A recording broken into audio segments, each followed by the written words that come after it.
Welcome to module number 6. So in module number 6, we're going to start out with our chapters in Merrill's textbook, and we're going to do chapters 5 and 7. And I want you to really think about the different types of studies that we're going to be examining, along with the different types of statistical analysis or statistical measure.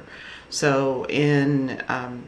Chapter 5, we're going to be talking about descriptive studies, and basically they're telling us things. They're telling us about person, place, time, those types of aspects, so they're describing, very simplistic. And then we're going to dive into chapter number 7, which goes into some of the design strategies and some of the more detailed statistical methods in epidemiology, including the types of cohort studies, and there's a variety of those, along with the aspects such as biases and such, as well as going into the strengths and the weaknesses, because with any type of study there are strengths and there are weaknesses as well, and knowing what is most appropriate for the particular type of group or population or cohort that you're studying is really important. So again, that helps us to determine if we have the best information for that particular type of study or for that particular population. So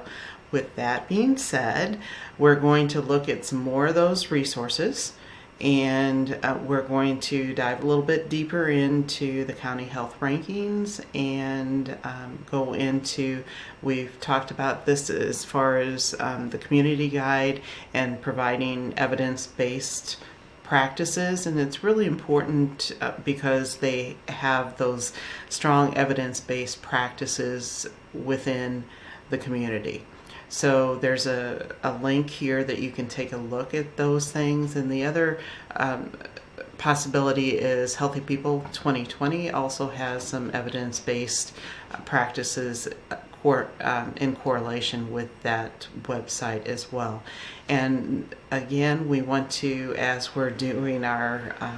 analysis or our critiques or how we're determining what is the best evidence, we also need to know the hierarchy of evidence, and we know that those very high level resources provide us with stronger information that we want to include when we're really looking at what's the best evidence. So when we're looking at those systematic reviews, those meta-analysis, where it's taking a conglomeration of multiple studies together and synthesizing that information, that brings us, so to speak, a snapshot of the body of knowledge to a certain degree within that one particular study. And the thing is, we need to be very sure how the researchers or the authors have actually gathered the information, and make sure that the studies within the study, so to speak, are valuable studies as well, and that they're measuring the same things, and that they can be placed together. I guess they match. And then going from there, we're going into those randomized controlled trials and on down the road. And the thing is, as we're bringing everything together, it's important to look at